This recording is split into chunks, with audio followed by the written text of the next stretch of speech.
Welcome back to my channel. ಹೊಸದಾಗಿ channel ನೋಡ್ತಾ ಇದ್ದರೆ ಸಬ್ಸ್ಕ್ರೈಬ್ ಮಾಡಿಕೊಂಡು ಸಪೋರ್ಟ್ ಮಾಡಿ. ವಾರಾಹಿ ದೇವಿಯ ಆಶೀರ್ವಾದ ಅನುಗ್ರಹ ಎಲ್ಲರ ಮೇಲೂ ಇರಲಿ ಅಂತ ವಿಡಿಯೋ ಪ್ರಾರಂಭ ಮಾಡ್ತಾ ಇದ್ದೀನಿ. ಸ್ನೇಹಿತರೆ, ಇದೇ ಮಂಗಳವಾರ 7ನೇ ತಾರೀಕು ನಮಗೆ ಅತಿ ದೊಡ್ಡ ಪೌರ್ಣಮಿ. ಏಕೆಂದರೆ ಪೌರ್ಣಮಿ ಅನ್ನೋದು ತಿಂಗಳು ಬರಬಹುದು, ಅಮಾವಾಸ್ಯೆ ಕೂಡ ಬರಬಹುದು. ಆದರೆ ತುಂಬಾ ವ್ಯತ್ಯಾಸ, ಚೇಂಜಸ್ ಅನ್ನೋದು ಇರುತ್ತೆ. ಒಂದೊಂದು ತಿಂಗಳಲ್ಲಿ ಒಂದೊಂದು ಅದರದೇ ಆದಂಥ ವಿಶೇಷತೆಯನ್ನು ಪೌರ್ಣಮಿ ಅನ್ನೋದು ತರುತ್ತೆ. ನಮ್ಮ ಜೀವನಕ್ಕೆ ಬೆಳಕಾಗಿ ಬರುತ್ತೆ. ಮುಖ್ಯವಾಗಿ ಚಂದ್ರನು ನಮ್ಮ ಮನಸ್ಸಿನ ಕಾರಕ. ಅಂದರೆ ನಮ್ಮ ಆಲೋಚನೆಗಳನ್ನು ನಾವು ಭಿನ್ನವಾಗಿ ಯಾವ ರೀತಿ ಯೋಚನೆ ಮಾಡ್ತೀವಿ, ನಮ್ಮ ಮನಸ್ಸಿನ ಮೇಲೆ ಡೈರೆಕ್ಟಾಗಿ ಪರಿಣಾಮ ಬೀರುವಂಥದ್ದು. ಅದಕ್ಕೋಸ್ಕರ ಚಂದ್ರನಿಗೆ ನಾವು ಈ ರೀತಿಯಾದಂಥ ಸಣ್ಣದಾದ ಪರಿಹಾರಗಳನ್ನು ಮಾಡಿಕೊಂಡಾಗ ವೆರಿ ಪವರ್ಫುಲ್ ಅಂತ ಹೇಳಬಹುದು. ಏನು ಮಾಡ್ಕೊಂಡಿಲ್ಲ ಅಂದರೂ ಈ ದಿನ ತಿಳಿಸುವಂಥದ್ದನ್ನು ನೀವು ಪೌರ್ಣಮಿಯ ದಿನಗಳಲ್ಲಿ ಮಾಡ್ಕೊಳ್ಳಿ. ಸ್ಟೂಡೆಂಟ್ಸ್ ಮಾಡ್ಕೊಳ್ಬಹುದು. ಸ್ಟೂಡೆಂಟ್ಸ್ ಅಂದರೆ ಚಿಕ್ಕ ಚಿಕ್ಕ ಮಕ್ಕಳಲ್ಲ, ಓದ್ತಾ ಇರ್ತಾರೆ. ಕಾಂಪಿಟೇಟಿವ್ ಎಕ್ಸಾಮ್ಸ್ಗೆಲ್ಲ ಅಟೆಂಡ್ ಮಾಡೋದಕ್ಕೆ, ಗೌರ್ಮೆಂಟ್ ಕೆಲಸಗಳಿಗಾಗಿ ಈ ರೀತಿ ಅವ್ರದ್ದೇ ಆದಂಥ ಒಂದು ಗುರಿಯನ್ನು ತಲುಪೋದಕ್ಕೆ ತುಂಬ ಕಷ್ಟಪಡ್ತಾ ಇರ್ತಾರೆ, ಎಫರ್ಟ್ ಆಗ್ತಾ ಇರ್ತಾರೆ. ಅಂತಹವರು ಮುಖ್ಯವಾಗಿ ಮಾಡ್ಕೊಳ್ಳಿ.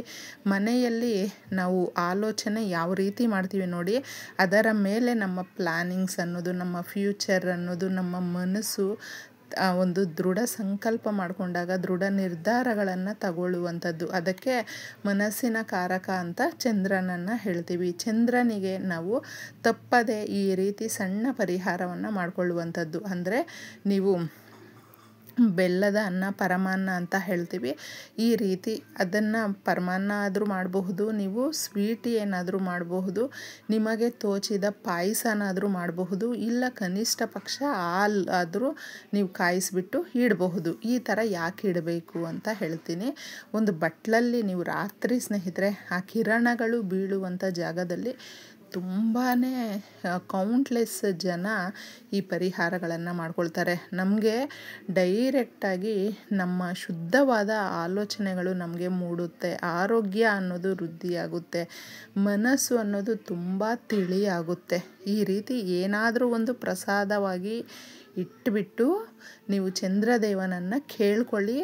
ರಾತ್ರಿ ಪೂರ್ತಿ ಚಂದ್ರನ ಕಿರಣಗಳು ಆ ಪ್ರಸಾದದ ಮೇಲೆ ಬೀಳುವ ರೀತಿ ನಾವು ಇಡಬೇಕು. ಈ ಥರ ಇಟ್ಟಾಗ ಮಾರನೆಯ ದಿನ ಅದನ್ನು ತಗೊಂಡು ಮನೆಯವರೆಲ್ಲರೂ ಕೂಡ ಪ್ರಸಾದದ ರೂಪದಲ್ಲಿ ತಗೊಳ್ಳೋದ್ರಿಂದ ನಾವು ಏನು ಕೇಳ್ಕೊಂಡಿರ್ತೀವಿ ನೋಡಿ, ಇಟ್ಬಿಟ್ಟು ಸುಮ್ಮನೆ ಬಂದುಬಿಡೋದಲ್ಲ.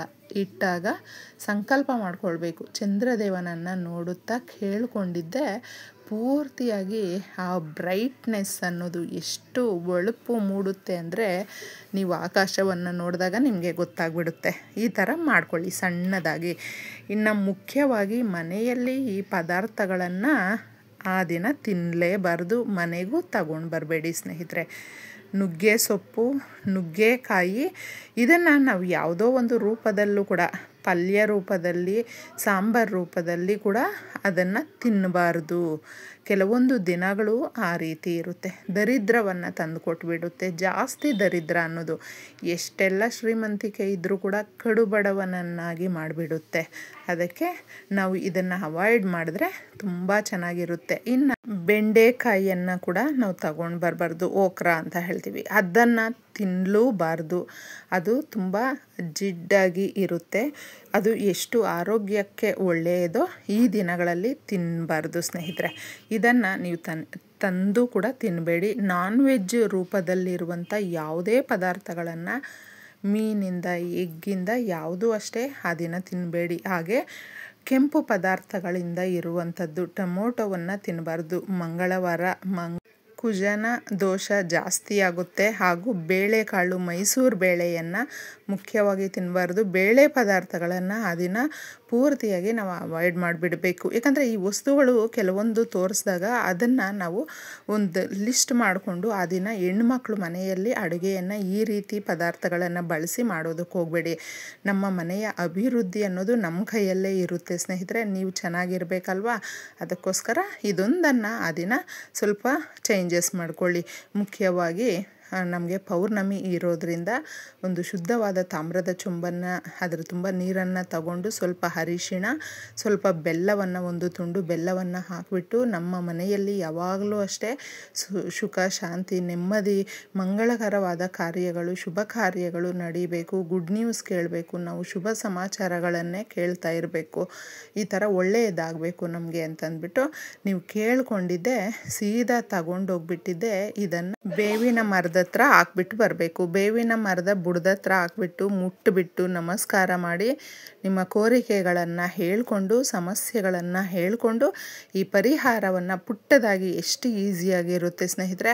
ಒಂದು ತಾಮ್ರದ ಚೊಂಬಿನ ನೀರು ಅನ್ನೋದು ನಮ್ಮ ಜೀವನದ ದಿಕ್ಕನ್ನು ಬದಲಿಸುತ್ತೆ. ಕಹಿ ಘಟನೆಗಳು ರಿಪೀಟ್ ಆಗ್ತಾ ಇದ್ದರೆ ಅದನ್ನೆಲ್ಲ ಕಂಟ್ರೋಲ್ ಮಾಡುತ್ತೆ. ಆರೋಗ್ಯ ಸಮಸ್ಯೆಗಳಿದ್ದರೆ ಚೇತರಿಕೆ ಆಗುತ್ತೆ, ತುಂಬ ಖುಷಿಯಾಗಿರ್ತೀವಿ. ನೀವು ಇದನ್ನು ಬುಡಕ್ಕೆ ಹಾಕ್ಬಿಟ್ಟು ವಾಪಸ್ಸು ಬನ್ನಿ. ಇನ್ನು ಕೆಲವೊಂದು ವಸ್ತುಗಳನ್ನು ಮನೆಗೆ ತಗೊಂಡು ಬರೋದ್ರಿಂದ ಆ ದಿನ ನಮಗೆ ಜಾಸ್ತಿ ಅಭಿವೃದ್ಧಿ ಅನ್ನೋದು ಆಗುತ್ತೆ. ನಾನು ಮೊದಲೇ ತಿಳಿಸಿದೆ, ಸಕ್ಕರೆಯನ್ನು ತಗೊಂಡು ಬರಬಹುದು ಅಥವಾ ಬೆಲ್ಲವನ್ನು ತಗೊಂಡು ಬರಬಹುದು. ಈ ಎರಡೂ ಪದಾರ್ಥಗಳನ್ನು ಬಳಸ್ತೀರಾ ಅಂದರೆ ಎರಡು ತಗೊಂಡು ಬರಬಹುದು. ಇಲ್ಲಾಂದರೆ ಇದರಲ್ಲಿ ಯಾವುದಾದ್ರೂ ಸ್ಕಿಪ್ ಮಾಡಿ ನಿಮಗೆ ಮುಖ್ಯವಾಗಿರುವಂಥದ್ದನ್ನು ತಗೊಂಡು ಬನ್ನಿ. ಹೇಗಿದ್ದರೂ ನಾವು ಆ ದಿನ ಚಂದ್ರನಿಗೆ ಸ್ವಲ್ಪ ಪ್ರಸಾದವಾಗಿ ಮಾಡಿ ಇಡ್ತೀವಲ್ವ, ಅದಕ್ಕೋಸ್ಕರ ಕೂಡ ನಿಮಗೆ ಉಪಯೋಗ ಆಗುತ್ತೆ. ಇನ್ನು ಏಲಕ್ಕಿಗಳನ್ನು ತಗೊಂಡು ಬನ್ನಿ. ಮುಖ್ಯವಾಗಿ ಏಲಕ್ಕಿಗಳನ್ನು ತಗೊಂಡು ಬಂದಮೇಲೆ ದೇವ್ರ ಮನೆಯಲ್ಲಿ ಇಟ್ಬಿಟ್ಟು ಸ್ವಲ್ಪ ನೀವು ಅದನ್ನು ನಿಮ್ಮ ಮನೆಯ ಸದಸ್ಯರು ಎಷ್ಟಿರ್ತಾರೋ ಅಷ್ಟನ್ನು ತಗೊಂಡಿದ್ದೆ ದೇವರ ಪಾದದ ಮುಂದೆ, ನಿಮ್ಮ ಇಷ್ಟ ದೇವರು ಅಂತ ಹೇಳ್ತೀನಿ, ಈ ಥರ ಇಟ್ಬಿಟ್ಟು ಕೇಳಿಕೊಂಡು ಎಲ್ರಿಗೂ ಕೂಡ ಒಂದೊಂದು ಪರ್ಸಲ್ಲಿ ಇಟ್ಕೊಳ್ಳೋದಕ್ಕೆ ಕೊಡಿ ಸ್ನೇಹಿತರೆ. ನಿಮ್ಮ ಮನೆಯ ಯಜಮಾನನಿಗೆ ಆದಾಯ ಅನ್ನೋದು ಜಾಸ್ತಿ ಆಗುತ್ತೆ. ಉಳಿತಾಯ ನೀವು ಮಾಡಬಹುದು. 4 ಕಾಸನ್ನ ಉಳಿತಾಯ ಮಾಡಿದ್ರೆ ತುಂಬ ಒಳ್ಳೆಯದಾಗುತ್ತಲ್ವ. ಆದಾಯ ಹೆಚ್ಚಾಗಬೇಕು. ಮುಖ್ಯವಾಗಿ ಇದನ್ನು ಮಾಡ್ಕೊಳ್ಳಿ, ಎಲ್ರಿಗೂ ಒಳ್ಳೆಯದಾಗುತ್ತೆ. ಏಲಕ್ಕಿಯನ್ನು ತಗೊಂಡು ಬಂದಾದಮೇಲೆ ಈ ರೀತಿಯಾದಂಥ ಒಂದು ಪರಿಹಾರವನ್ನು ನೀವು ಮಾಡ್ಕೊಳ್ಳಿ. ಮುಖ್ಯವಾಗಿ ಮಂಗಳವಾರದ ದಿನ ಸಾಲವನ್ನು ತಗೊಳ್ಳೋದಕ್ಕೆ ಹೋಗಬೇಡಿ. ಆ ದಿನ ಸಾಲ ನಾವು ಇನ್ನೂ ತೀರಿಸೋದಕ್ಕೆ ಪ್ರಯತ್ನಿಸಬೇಕು. ಕುಜನು ಯಾವಾಗಲೂ ಅಷ್ಟೇ ಏನು ಮಾಡ್ತೀವಿ ನೋಡಿ ಅದು ತುಂಬ ಇಷ್ಟ. ರಿಪೀಟ್ ನಮ್ಮ ಕೈಯಲ್ಲಿ ಪದೇ ಪದೇ ಆ ಕೆಲಸವನ್ನು ಮಾಡಿಸೋದಕ್ಕೆ ತುಂಬ ಪ್ರಯತ್ನ ಪಡ್ತಾ ಇರ್ತಾನೆ, ಮಾಡಿಸ್ತಾನೆ ಕೂಡ. ಅದಕ್ಕೋಸ್ಕರ ಆ ದಿನಗಳಲ್ಲಿ ನಿಮಗೆ ಗೊತ್ತಿದ್ದೋ ಗೊತ್ತಿಲ್ಲದೋ ಕೆಲವೊಬ್ಬರು ಆಸೆಯಿಂದ ನಮ್ಗೆ ಅವ್ರನ್ನ ಕೇಳಿದ್ರೆ ಕೊಡ್ತಾರೆ ದುಡ್ಡು ಅಂತಂದ್ಬಿಟ್ಟು ಕೂಡ ಕೇಳಿ ತಗೊಳ್ಳುವಂಥವರು ಕೂಡ ತುಂಬ ಜನ ಇರ್ತಾರೆ.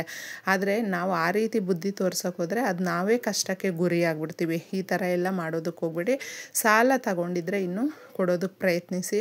ಮುಖ್ಯವಾಗಿ ಆ ದಿನ ಪೌರ್ಣಮಿ ಕೂಡಿ ಬಂದಿದೆ ಸ್ನೇಹಿತರೆ. ಎಲ್ರಿಗೂ ಕೂಡ ಒಂದಲ್ಲ ಒಂದು ರೀತಿಯ ಸಮಸ್ಯೆಗಳು ಅನ್ನೋದು ಇರುತ್ತೆ. ಆ ಸಮಸ್ಯೆಗಳನ್ನು ಹೋಗ್ಲಾಡಿಸ್ಕೊಳ್ಳೋದಕ್ಕೆ ಒಳ್ಳೆ ದಿನ ನಮಗಾಗೆ ಬಂದಿದೆ ಅಂತ ಅಂದ್ಕೊಂಡಿದ್ದೆ. ಈ ಸಣ್ಣ ಪರಿಹಾರಗಳನ್ನು ಮಾಡ್ಕೊಳ್ಳಿ. ಆ ದಿನ ಸಾಧ್ಯವಾದರೆ ನೀವು ಗೋಮಾತೆಗೆ ಏನಾದರೂ ಒಂದು, ಎಷ್ಟೋ ಜನ ಗೋವುಗಳನ್ನು ಮನೆ ಹತ್ರ ಕರ್ಕೊಂಡು ಬರ್ತಾರೆ, ಅದಕ್ಕೆ ಏನಾದರೂ ನೀವು ಒಂದು ಆಹಾರ ಪದಾರ್ಥ ಏನೇ ಕೊಡಬಹುದು, ತರಕಾರಿ ಸೊಪ್ಪು ಈ ಥರ ಕೊಟ್ಟಾಗ ನಮಗಿರುವ ಎಷ್ಟೋ ಜನ್ಮಗಳ ಪಾಪಕರ್ಮಗಳು ಕೂಡ ದೂರ ಆಗುತ್ತೆ. ಆ ಪುಣ್ಯ ಅನ್ನೋದು ಜಾಸ್ತಿ ಆಗುತ್ತೆ. ಇಷ್ಟನ್ನು ಮಾಡ್ಕೊಳ್ಳಿ ಸಾಕು, ಎಲ್ರಿಗೂ ಒಳ್ಳೆಯದಾಗುತ್ತೆ. ಧನ್ಯವಾದಗಳು.